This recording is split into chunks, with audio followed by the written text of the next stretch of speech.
Michael Izard is one of our favourite speakers. We love your laid-back style and your up-to-date information and the way you present it so that us mere mortals understand what you're speaking about. But Michael is the lead radiation oncologist, I think is your title, is it? Or one of many titles? One of many, yeah. One of many titles at Macquarie University Hospital, which, as you know, is the one just down the road.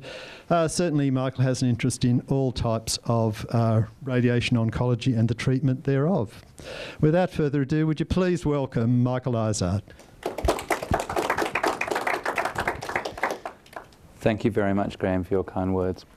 I've been coming to this meeting for a few years now, and I have a slightly different approach to many talkers, and I hope that you will forgive me for addressing it in a slightly different fashion.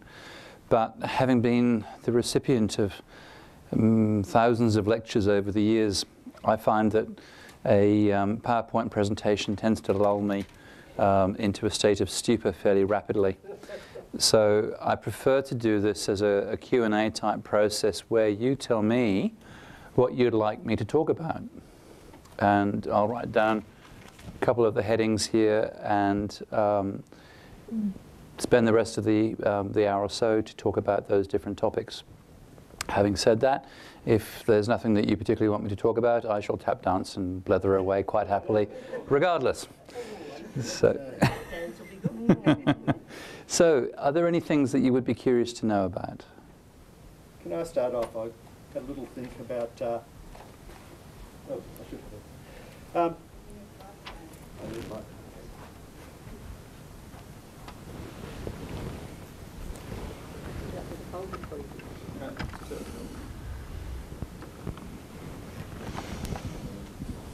Is this the one we had fixed this week? Beautiful. Knowing your style of presentation, I thought about a couple of issues before I came tonight. Good. So I haven't thought these up on the spur of the moment. I'm not that clever. I was wondering if you could explain the different types of brachytherapy and when is each one used, and I understand that it has something to do with the Medicare payments for the thing. No? Okay. Not completely. You can sort me out on that one.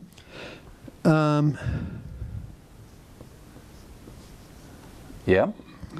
Latest developments in the area of radiation oncology.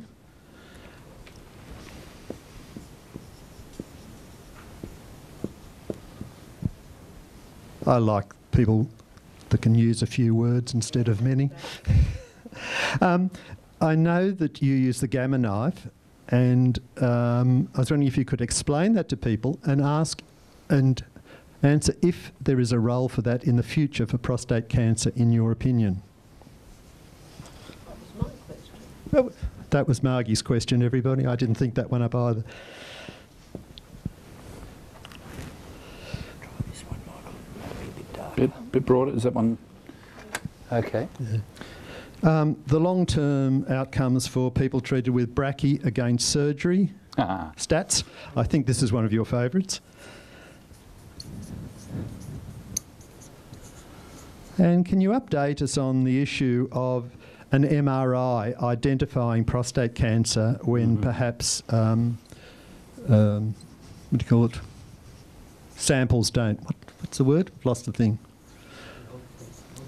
Ultrasound, a rectal ultrasound. How could I forget that one? Yeah. Eye-watering stuff. Terrific. Sorry, no. Anyone else? Well, probably you get results of brachy. I was going to ask about why would one have brachy as opposed to the radical operation? What's you know, what are the recommendations and why would you opt for a brachy rather than the open surgery? I'm biased. I'm a radiation oncologist. Yeah, I realise okay. The answer is why wouldn't you? I will, however, try and answer that question fairly. Thank you. That will actually come out in results. That'll come out under results. Yes, this might have been superseded by history. Back in 9 years ago, brachy was considered as an option versus the surgery.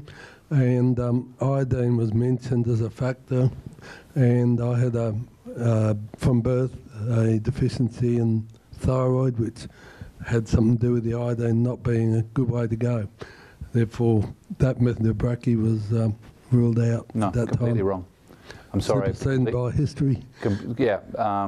Whoever gave you that advice was quite incorrect.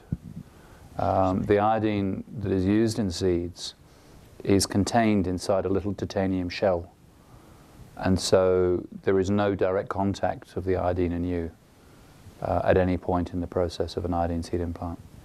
So no, someone got the wrong end of the stick when they gave you that information. Shall we start with that lot? Is there anything else that you need to? Yes? Did you? Okay. All right. So,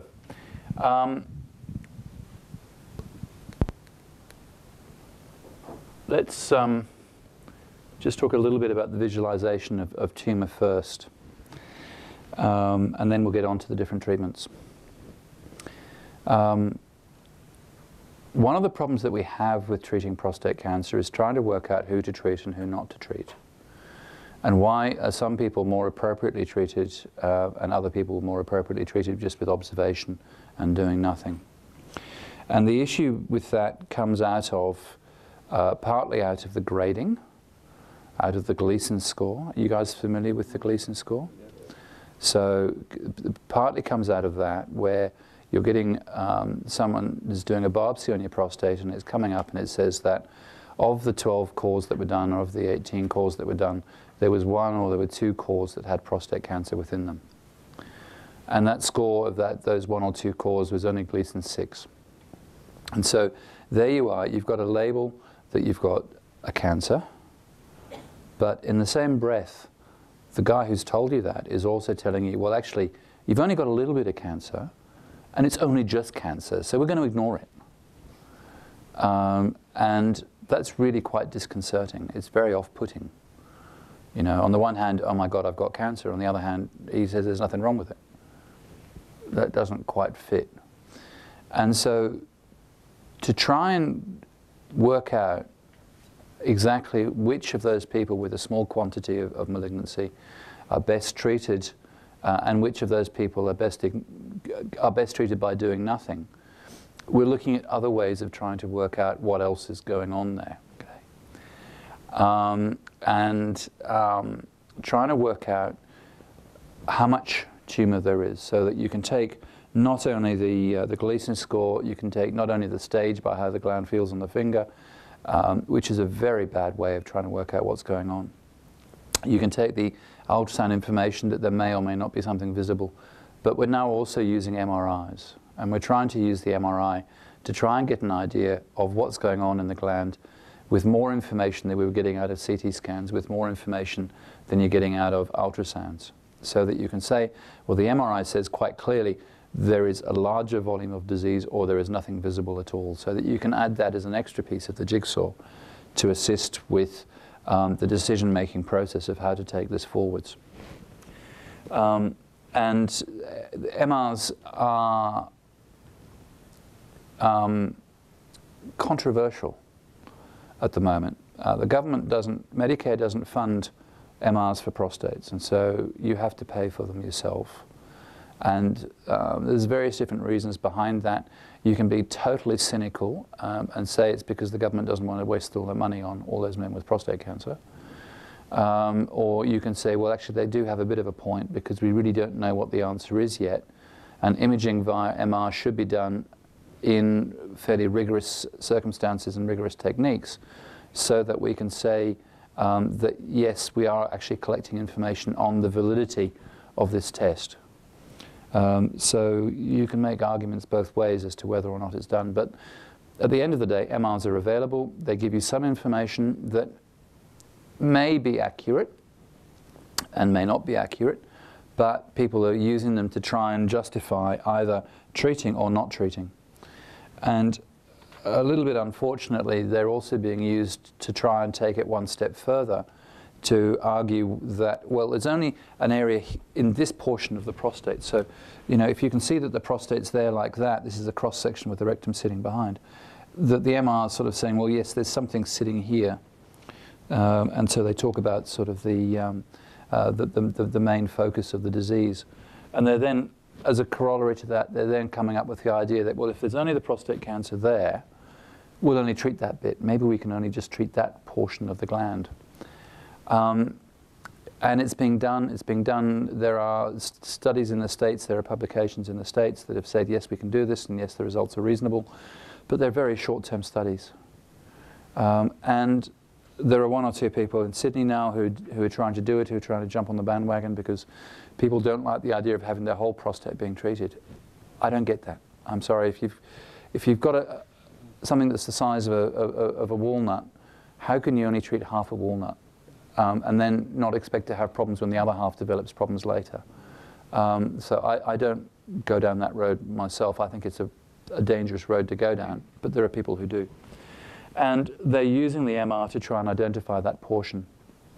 And I hope you'll have got the point I'm trying to raise, that there's a lot of uncertainty still about the quality of MR and the validity there. Now, having said that, I do use the MR. I do send my patients off for MRIs of their pelvis.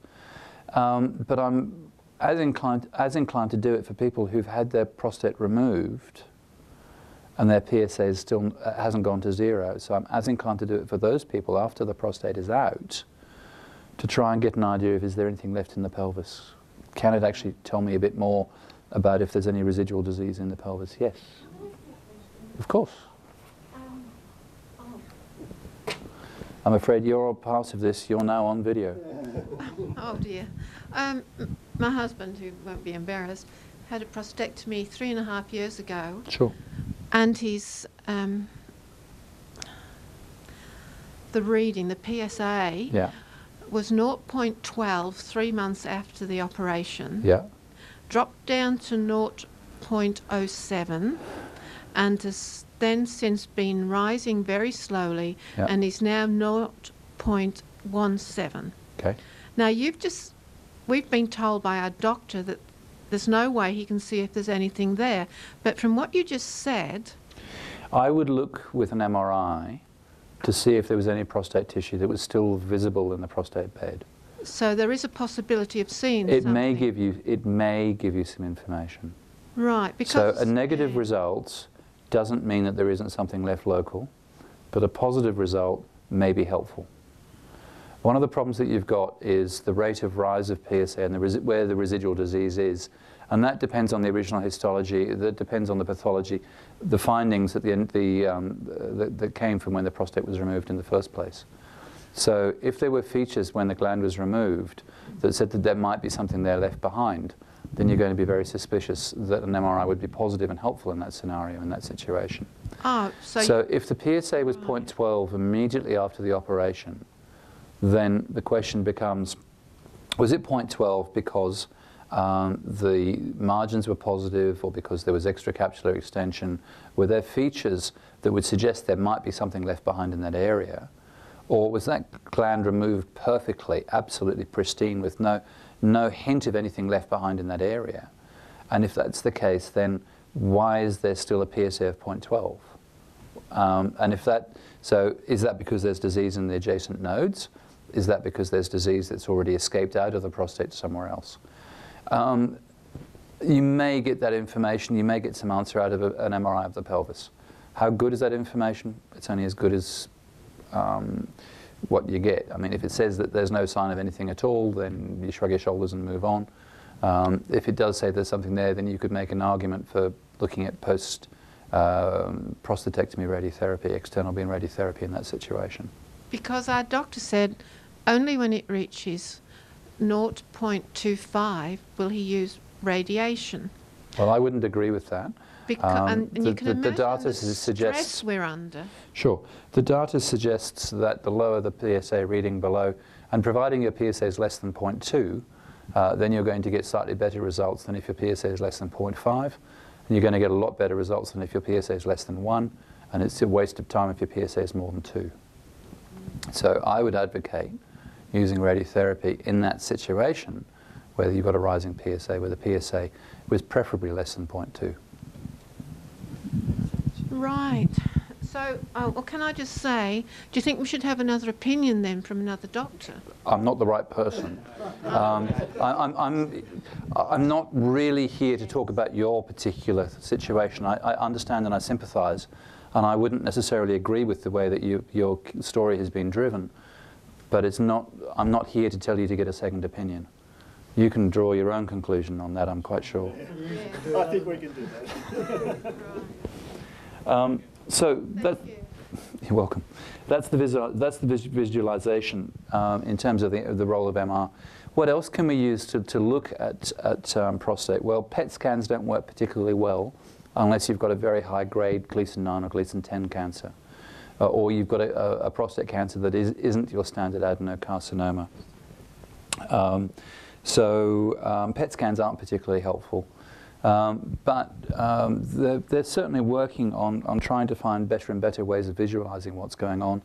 With the change in MRs, one aspect of MR is that an MR now is very different from an MR 10 years ago. And the machines now are much more powerful, and as a result of that, the information you get is much greater. Previously, 5–10 years ago, when you had an MR, you had to have it with what was called a rectal coil, which was something rather large and unpleasant, sitting in a rather unpleasant area. Whereas now the machines are powerful enough that they can just do it from the outside, much like a CT scan. So things are definitely changing, but things continue to change, and it may well be that in the next 3 to 5 years we'll see that the MRs start to be used in a routine fashion for dealing with prostate cancer. Okay. I'll just touch briefly on the role of gamma knife, because it's very easy. No. Gamma knife it's a beautiful tool. It's a very, very good tool, but it's only any use for lesions that sit above the top 2 cervical vertebrae. And so it's only good for cranial or intracranial or high cervical lesions. And as such, there isn't a role for gamma knife in the management of prostate cancer unless you get brain metastases. And brain metastases and prostate cancer do not traditionally go hand in hand. Other cancers go up into the brain, prostate cancer doesn't. Or at least it's very rare and unusual at this point in time. It may be, as we get better in dealing with the bone cancer, the spread of the prostate cancer into the bone, as we get better with dealing with that, or with going into the lymph glands, we'll then see the next echelon of metastases start to cause problems, because that's what we've seen with other cancers. Are you familiar with the parable of the farmer sowing seed? And some of the seed lands in fertile soil, and some of the seed lands in sandy soil, and some lands in stony soil. Well, the fertile soil is, for prostate cancer, is the bones and the lymph nodes. And if we've discovered a way of controlling that area, if we've got the appropriate weed killer that can knock the tumor out of those areas, then the areas then that we haven't been throwing the weed killer around on, which are then the sandy or the stony soil or the less fertile soil, are then going to be the next places that the seeds can lodge, and because they've lodged everywhere, but it's those first ones that have grown up first. But if you've knocked those out with whatever treatments you've got, and we're getting, then those next areas are going to start to come up as sort of the next echelon of spread of the cancer. And so that's what we've seen for instance, with breast cancer. With lung cancer, brain metastases are very common. They're one of the first places it can appear. With breast cancer, if we've fixed all those other places like the liver and the lung and the bones, now we're seeing ladies who we've held their breast cancer for 4 and 5 and 7 and 10 years, coming up now with brain metastases as the next tier of disease. And so that's fairly rotten for them, because they've done so well to get to that point. And so we may well see a similar sort of story, a similar pattern happening with prostate cancer as we get better control of metastases up front. Excuse me, sir. Yeah. Gamma knife, what does it mean? Okay, the gamma knife is a particular way of delivering a dose of radiation. So the question was, what is the gamma knife and what does it mean? And it's a very specific way of delivering a dose of radiation. in a completely different format to your standard linear accelerators. So with a linear accelerator, the patient lies on a couch and doesn't move, and the linear accelerator moves around the patient. Okay? So it treats from several different angles. Whereas with the Gamma Knife, the machine stays still, and it's the couch that moves that treats the patient. And so the focal point of the Gamma Knife, it has 192 cobalt sources. It has 192 sources, which total about 100 grams, less than 100 grams of radioactive material, housed in 27 tons of lead. So the machine doesn't move at all. What does move is the couch. And the motors on the couch are such that we can drive the couch to sub-millimeter accuracy.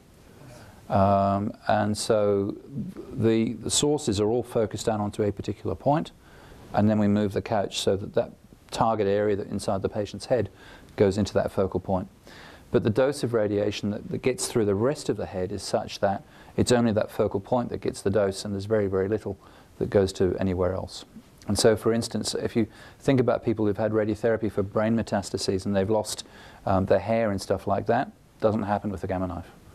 So I've just come, the reason I was late this afternoon, this evening, was we were just treating a lady with 16 metastases. This is actually the second time we've treated her. We treated her a year ago. We treated 11 metastases then. She's come back, she's got some more problems. So, and she didn't lose her hair last time, and she won't lose her hair this time. And so the Gamma Knife works well for that. It works well for acoustic neuromas. It works well for meningiomas, for tumours inside that head and neck area. But unfortunately, we can't fold you in half and shove your rear end into the machine.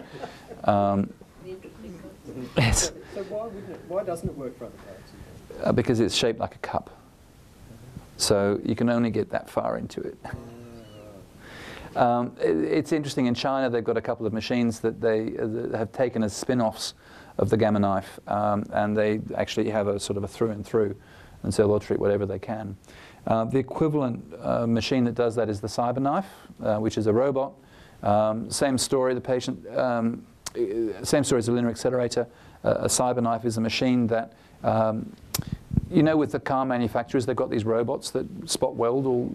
So they've taken one of those robot arms, bolted a small linear accelerator onto the end of it, and then they've worked out that they can use the robot arm to treat from multiple different directions.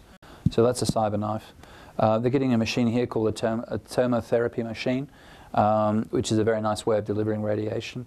Other units use a slightly different way of doing it, and so that sort of comes into the what's new bit. And we have gone a slightly different way. We use something called VMAT, which is Rotational Delivery. So the tomotherapy device looks like a CT scanner. It's shaped like a donut, and you go into the middle of the donut, and the machine is spinning as it's delivering. Whereas the VMAT techniques we use, it still has the linear accelerator, but it delivers in a circular fashion. And so it's doing exactly the same thing as the tomotherapy machine. And we needed to have the tomotherapy machine invented to make the linear accelerator manufacturers wake up to the fact that these guys actually had a good idea, and had to work out how it was that they could use their Linacs to deliver the same process. So there are some very new things. I'll come back to that. But the role of Gamma Knife for prostate cancer limited at this point in time. It's a very nice toy if you've got brain metastases. It's a very nice toy if you've got a tumour inside your ear, or a meningioma or something like that. But unfortunately, it's not that helpful for prostate cancer. Okay. So, what's new? Rotational delivery.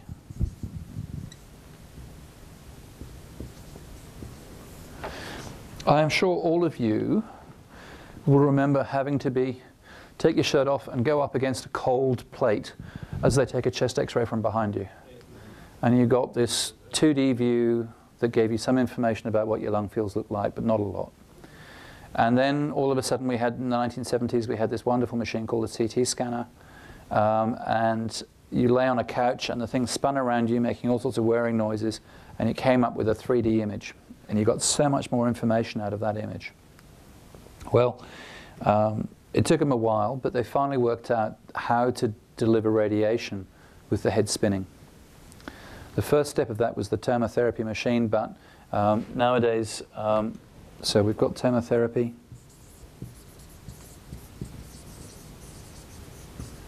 But we've also got this RapidArc,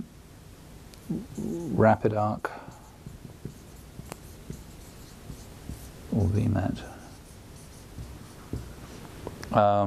delivery with the linear accelerator. And it means that we can apply a dose of radiation to a volume so much more neatly than we could previously.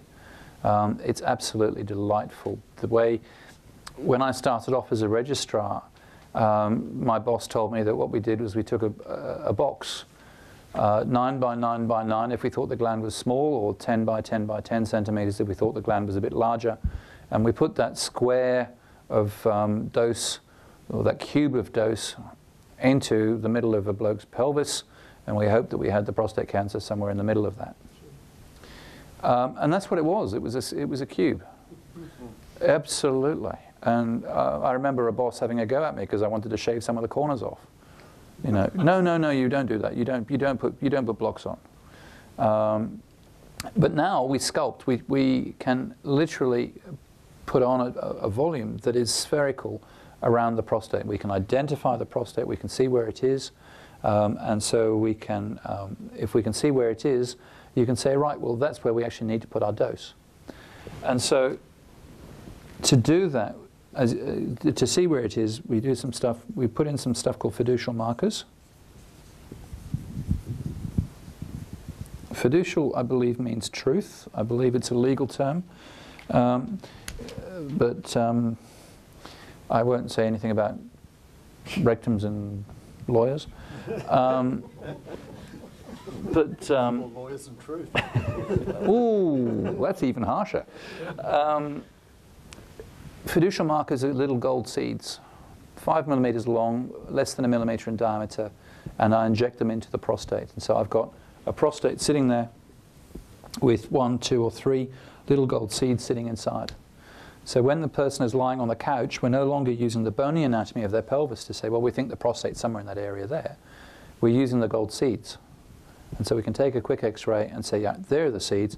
Prostate's in the middle of those. We know that because we got that off the planning.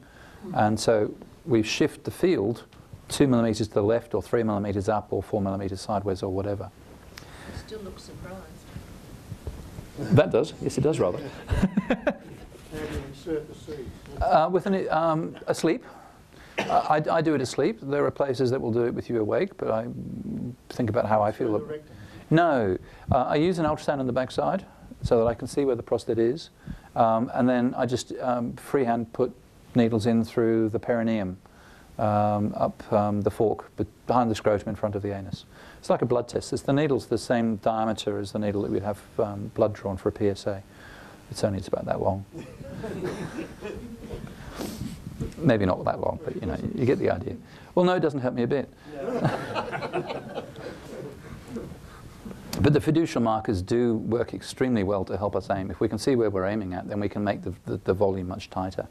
But the thing is that the rotational delivery means that we can sculpt the dose, we can shape the dose, so that instead of having that field, there's the patient lying there, there's his prostate, there's the rectum.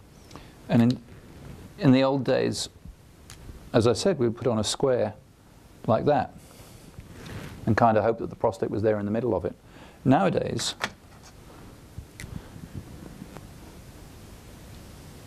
I put on a field like that.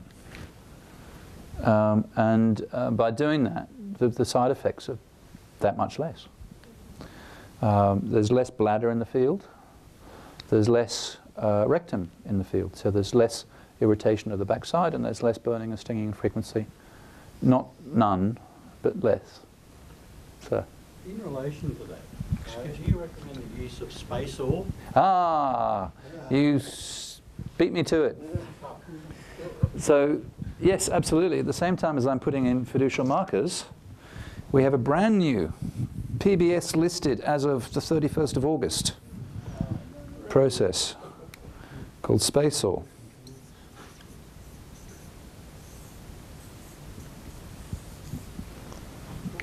SpaceOr. OAR. It's actually a radiotherapy term, organs at risk. And the rectum is an organ at risk. The poor old rectum is there minding his own business, doing absolutely nothing and wishing he wasn't anywhere near the prostate. And we come along and put this monster dose of radiation on, and he gets fried to ribbons in the process. Not happy, Jack. So someone, actually that's not true. For many years, many people have said, well, can't you put something in there to fill in that space, to push the two away from each other? And I've always had to say, well, no, because we don't have anything that does that. And lo and behold, we now do. And this company has produced this product, which has just been approved, called SpaceOr. And what it does is, at the same time as I'm putting in those fiducial markers, if that's the prostate and that's the rectum, normally the rectum sits there like that, okay? There's the outside world there. There's the urethra running through from the bladder there, yeah? So normally there's no distance at all, less than 1 millimetre, between the two structures. And so what we do is we inject with a needle into that space there. And having found that space, I'll then insert this gel such that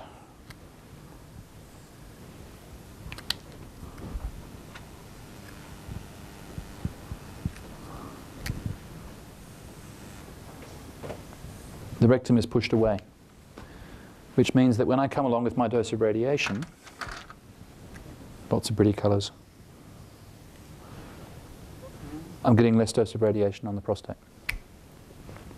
So, thank you. Yes, absolutely. Who moved my armrest?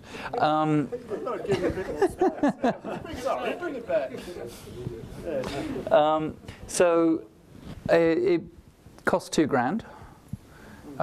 I've done 10 or 15 of them now, and which means that I found 10 or 15 men who like the idea of paying $2,000 to get it done. But now Medicare stepped up to the plate and said, yes, we'll pay for this. That $2,000 is now covered. 1st of August, 1st of September.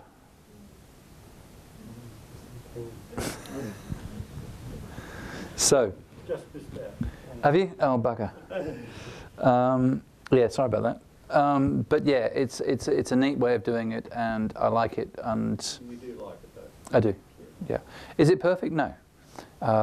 If you've got someone who's 130 kilos and has got a belly that's out here, they've got a very heavy load pushing on their prostate, and you don't get a lot of fluid, a lot of the gel going in to lift, to separate. It sort of smears sideways. So it's not perfect for everybody. It's not always easy to see where you're putting the needle, so it doesn't always go exactly where you want it to go. But anything that separates, anything that pushes, so you know, if you don't get 5 mils in there, you only get 3 mils in there. That's still better than not getting any space in there. So I do think it's worthwhile. So that's very new. So I think those things will make a big difference in terms of the morbidity, in terms of the toxicity. Having said that, if you're getting rotational radiotherapy, then already the toxicity is much better than it was 10 years ago, 15 years ago. So already we're doing very well. Okay. So,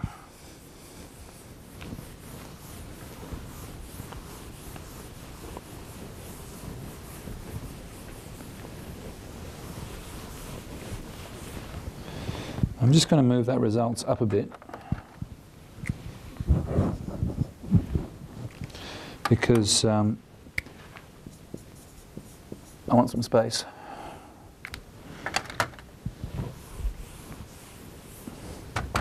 LDR and HDR brachytherapy, two different ways of giving brachytherapy, two different types of approach in terms of treating with a brachytherapy process.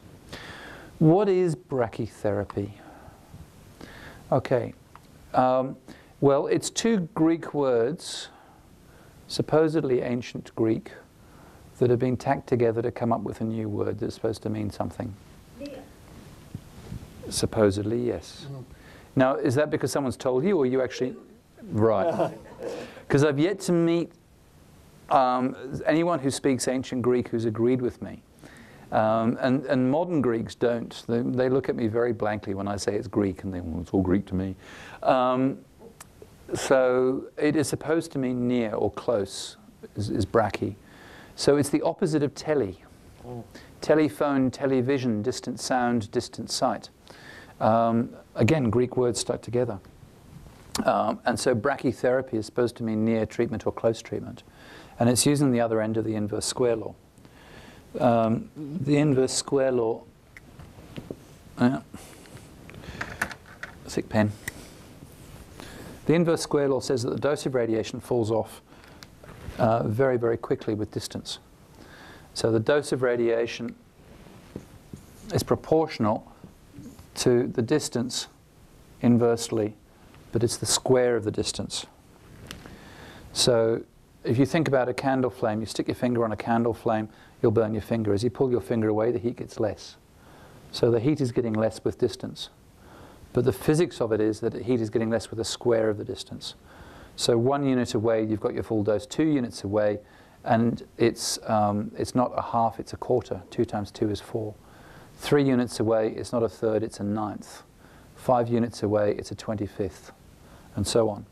So the dose falls away very, very quickly. And so with brachytherapy, what we're doing is we're taking advantage of the fact that we're putting the radiation source inside the prostate,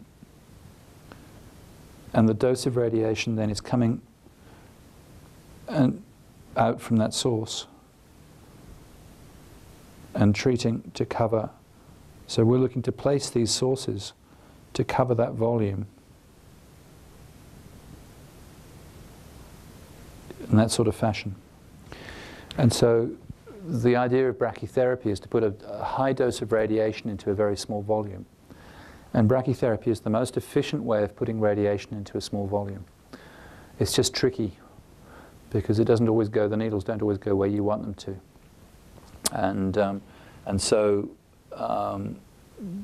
there's a bit of work that goes with that. Now, the idea of brachytherapy was first used for prostate cancer in 1910. So it's been around for a while. It wasn't overly scientifically done in those days. They took a radiation source and jammed it up a urethra to try and stop the individual bleeding. It was very effective in stopping the bleeding, but it didn't actually do anything much else. In the 1960s, they tried to hand place, with an operation, hand place the iodine seeds. And that was reasonably successful, but it was not great, and it still involved an operation, and it still had problems. So it kind of fell by the wayside. But in the 1980s, mid-1980s, they started to use a transrectal ultrasound because they then had the ultrasounds to do that. And they could see the prostate, and they could place the needles. They could place the seeds in a much more efficient way, that you started to get decent coverage of the gland, and we've sort of gone on from that. Brachytherapy is the delivery of radiation to a volume. It's the lowest dose of radiation to the rest of the body, so the integral dose is the lowest, and that's potentially a good thing. But it does leave you with the issues of having a very high dose focused into one area. Now, it's going to take dose away from the rectum, but it does mean you end up with more bladder or prostate potentially more bladder or prostate side effects, because you've got that big dose in that area.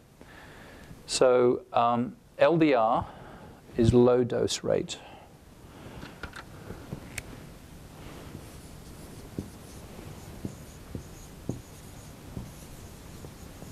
And HDR is high dose rate. Okay. It's not low dose and high dose. It's low dose rate. It's the speed with which the dose is delivered. And so with low dose rate, you're putting the radioactive iodine seeds in, and the dose is dropped in there over 8 months or so. Whereas with high dose rate, you're putting the radiation in over 2 days, 2 treatments of 20 minutes each. And so you're putting in a very much faster dose by using this one, and this one it's trickling in. They are both cancer treatments. They are both full-on cancer treatments. There is nothing gentle about trickling in a dose of radiation over 8 months. It's a convenient treatment. It's a day in hospital. It involves having the seeds put in and then going home later that day and then wearing side effects for 2 months at home. All right? So it's convenient, it's not gentle, and do not be fooled by the idea of the convenience, that there is no dramas to it, because there's lots of hiccups and hassles with them. Whereas with high dose rate, we're putting in the needles, we're putting in the dose of radiation up through the needles, and then we pull the needles out, and that's the end of that portion of the process. So it's a way of pushing the dose in very, very quickly. Now, if you've got a slow-growing cancer, you can afford to have 8 months to push your dose in, because the cancer is only growing slowly, and if it's only growing slowly, then there's not going to be a great problem with knocking the cancer out and having that dose delivered across that time frame. If you've got a faster growing cancer, a Gleason 8 or a Gleason 9 or 10, then seeds are not going to work. And so Medicare does not support the use of iodine seeds for Gleason 8, 9 and 10 for very good reasons, for very justifiable reasons. Medicare is saying that you can use seeds for Gleason 7 prostate cancer, and it doesn't differentiate whether it's Gleason 3 plus 4 makes 7 or 4 plus 3 makes 7. And I feel that personally, I feel a little bit uncomfortable with that, because if you've got more 4 than 3, then the implication is you've got more active disease and your results aren't going to be quite as good as if they were 3 plus 4. And so I would rather use HDR, the high dose rate, to put the dose in quickly to get a better chance of knocking that cancer out. And so HDR works very efficiently for all of them, Gleason 6, 7, 8, 9 and 10, but is generally used more for the 7s, 8s, 9s. So that's predominantly the difference between LDR and HDR. LDR, the seeds go in, they stay there forever. So they are iodine seeds in the sense that there is a piece of ceramic that has liquid iodine soaked onto the ceramic, which is then wrapped in a titanium shell. It's a very, very thin shell, but it does mean that the iodine never comes in contact with the individual.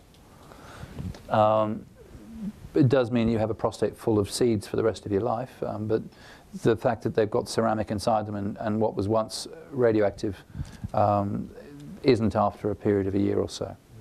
Can I ask, when you use external beam radiation in conjunction with either of those two treatments? Okay. So I would routinely use external beam in conjunction with the HDR. So I treat with HDR and I add on a volume around, so that with HDR, again, we've got our individual lying on the couch. There's the rectum, there's the prostate. So with the brachy, I'm looking to treat with 1 millimetre posteriorly and 5 millimetres in the other dimensions. But the external beam, I'll treat around that, on the grounds that it being a higher grade cancer, there's more likely to be some disease sitting away from the edge of the gland. But if it's only microscopic, then a lower dose of external beam is required to knock out that microscopic disease. I wouldn't use it with seeds unless I had a complete schmozzle with the seeds and it was an utter disaster. So I wouldn't routinely use it with seeds.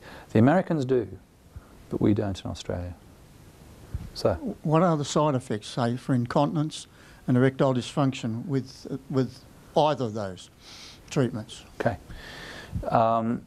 So erectile dysfunction depends really on how fit you are beforehand, how much hormones we've had to give you, whether you're diabetic, hypertensive, a smoker, or sexually active. So if you're someone who is having intercourse on your birthday and Christmas, then don't expect too many more. If, on the other hand, you're an absolute stud and you're at it 3 times a week or more, then there's every expectation you're going to carry on with a smile on your face for a long time yet. So it does depend an awful lot on the circumstances and the situation. It also takes two to tango. It doesn't matter just how much of a bull you are if you haven't got someone to play with. So, you know, that is a conversation that you've really got to time with your partner.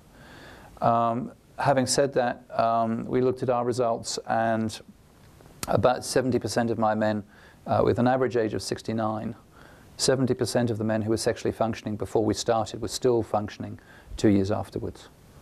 There's a much better expectation of erectile function carrying on. It'll dry up your ejaculate.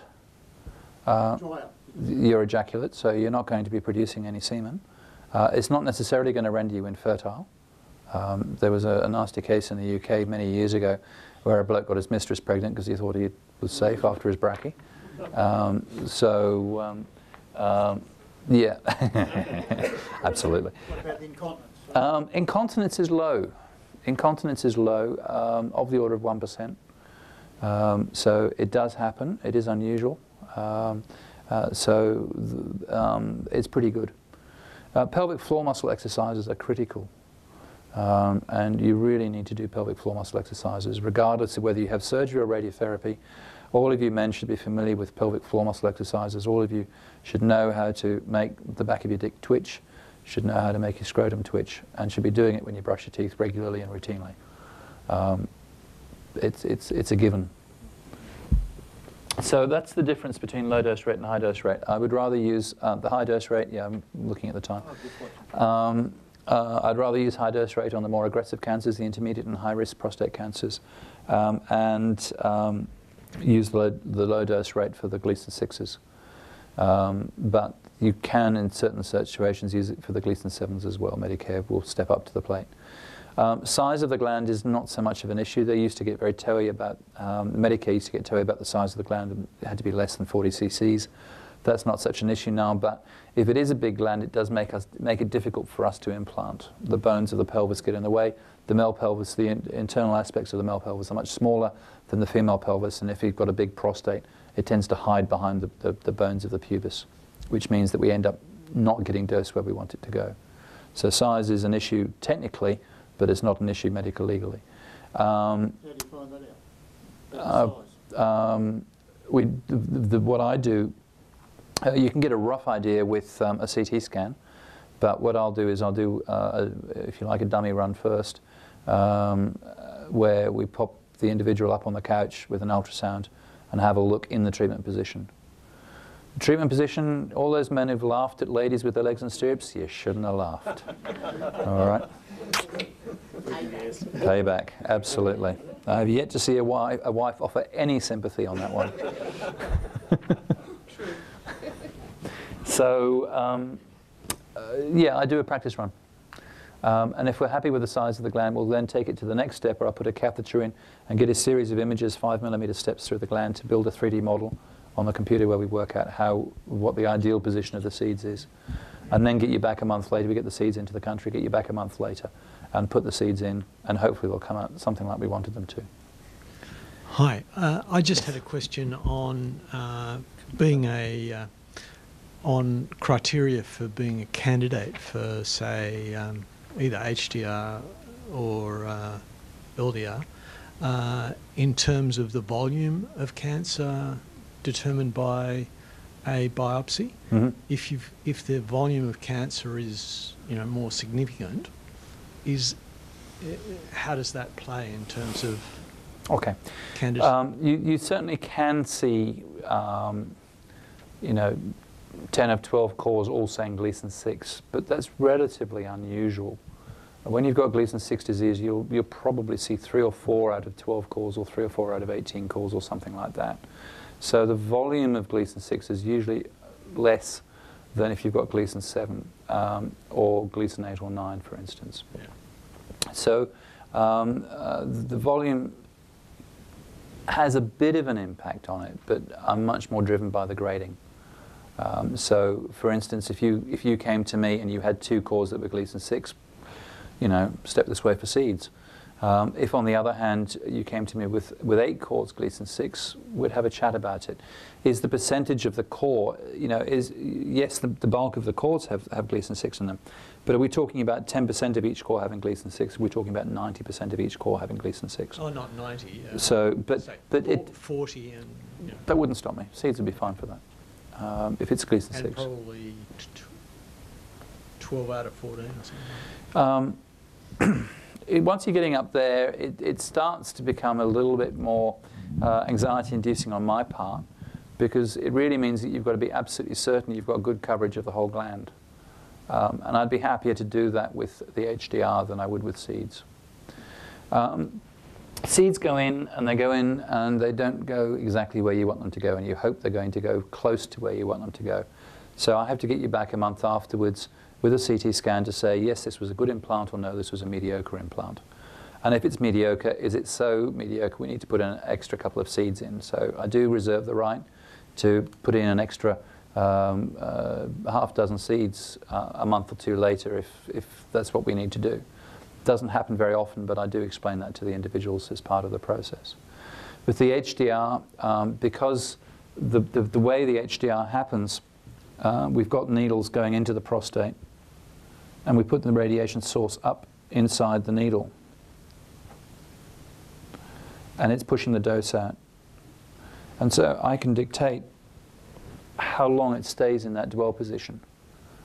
And so if you've got all the needles beautifully parallel with each other, it's sweet. There's no particular dramas. But if you've got needles that are slightly divergent to each other, then I can make it so that we push the dose for longer than we do here to make sure that we're covering the space. So I've got more control on the dosimetry with an HDR implant. And that takes us on to results, which is why I set about doing it in that direction.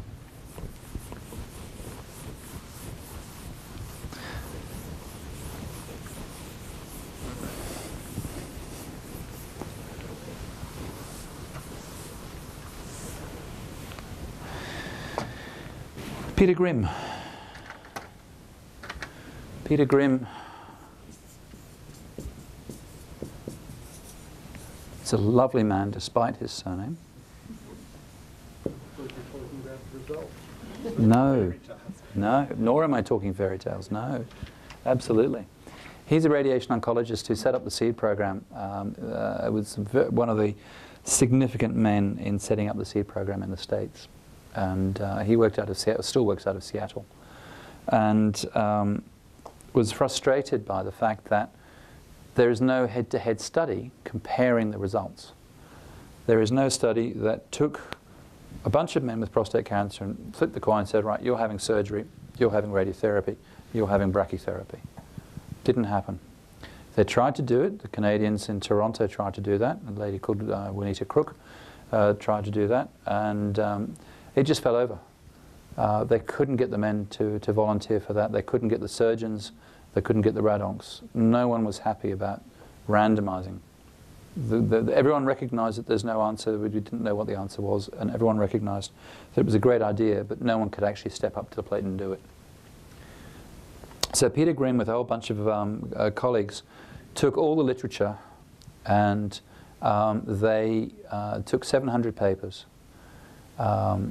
where every paper was an individual's results. These are my results. These are my results for my institution. And they took all the papers with more than 100 men in a study, and all the papers with more than 4 years of follow-up. And they looked at low risk, intermediate risk, and high risk. And they came up with a series of graphs with a series of dots. And so they showed results. So this was years of follow-up, and it went from 4 to 14, and this was success. And depending on whether it was low risk or intermediate risk or high risk, the numbers on the y-axis changed from 60% to 100% down to 20% to 100%. So you need to look a little bit at what the numbers are on the side. So for instance, with The low-risk prostate cancers, that was 60% down there. For the high-risk prostate cancers, that was 20% down there. And they put coloured dots representing all the different ways of doing it. So they put coloured dots on for external beam radiotherapy. They put green dots on for that. They put coloured dots on for surgery. They put red dots on for that. They put coloured dots on for HDR brachytherapy. They were tan, sort of yellowy colour. And they put blue on for seed brachytherapy and a sort of a purpley colour for seed plus external beam. They put pink on for robot. They put grey on for cryotherapy. They put something else on for protons. So they put coloured dots on for all the studies that they could find to get an idea of what was where. And what they came up with was a bunch of dots like that with a number of years of follow-up. But there would be a bit of a cluster. And so they then got a statistician. And they asked the statistician to put, well, where's the average? Where's the best guess of the correct value? And so the statistician put a circle around the results. And he said, well, that seems to be where the cluster is for those readings. And he did that for all of them. And he found with low risk, with intermediate risk, and with high risk, they saw that with low risk, surgery was about there. External beam radiotherapy was about there. And seed brachytherapy was here. So seed brachytherapy seemed to sit about 5 or 10 percentage points above the other two. But there was a big overlap between surgery and external beam radiotherapy in terms of results. Big overlap. So that was low risk. For intermediate risk, surgery was about there. External beam radiotherapy was about there. And seed brachytherapy was about there. Seed brachytherapy was about there. And HDR brachytherapy was about there. So, again, brachytherapy seemed to do a little bit better than surgery or external beam radiotherapy. For high risk, surgery was down here. External beam radiotherapy was about there. And brachytherapy was sitting about there. So, for all, that was HDR brachytherapy was sitting about there.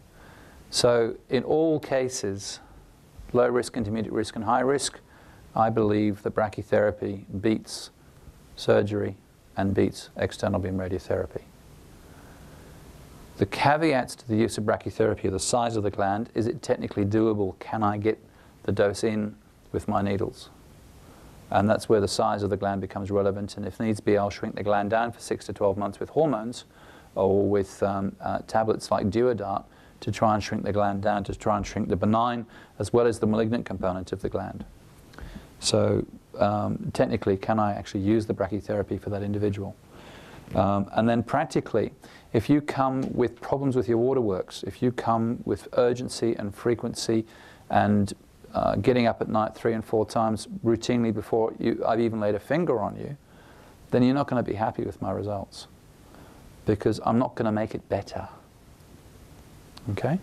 Hopefully, I'm not going to make it worse. But what I'm not going to do is make it better. And so if you come with a bunch of urinary tract symptoms that really leave your life fairly ordinary, then you need to do something else than look at the brachy, because we're just not going to improve that scenario. Now, there are ways around that, and you can talk your way through and you can work your way through that process, but brachytherapy isn't perfect for everybody.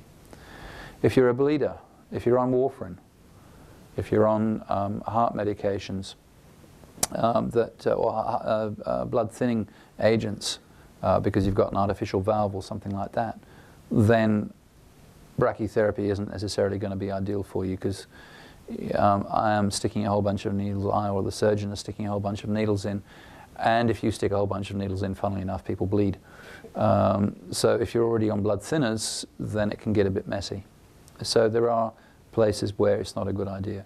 if you've had an operation on your backside that you don't have a backside anymore, like a low rectal cancer, brachytherapy is never going to happen. But you could use external beam in that situation. So there's a time and a place. Yeah, absolutely. But if I have my druthers, I think brachytherapy works well. Is it perfect? No, it's not. When it goes wrong, I mean, I looked at my results and 90+% of my men are very happy. 90+% of my men tell me that they're okay, that they forgive me for what I did, and that their life is reasonable. But there are 5 or 10% of men whose lives are significantly impacted, and so when things go wrong, they're not perfect. Absolutely. Urgency, frequency, bleeding sometimes. Bleeding from the backside can be a problem. Change in pelvic floor muscles, and I think that a lot of that is the need to keep those pelvic floor muscle exercises going. So I think you can work on that one, and you need to constantly work on that one going forwards, regardless of how you do it. But we are putting in the highest dose of radiation into that area. So loss of sexual function, that can certainly happen. Excuse me.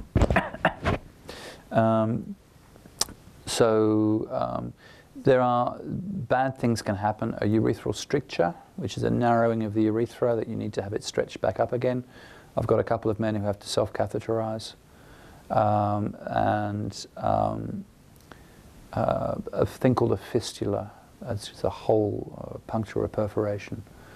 They tend to happen when someone's gone up the backside with a telescope and says, oh, there's some scarring there, I'll take a sample of that. And they take a divot out of that irradiated area, and that divot turns into an ulcer, and that ulcer deepens, and you've got a balloon pop. The risk of a fistula is about 1 in 1,000. You take the people doing colonoscopies out of the picture, that risk drops to 1 in 10,000. So yes, it can happen.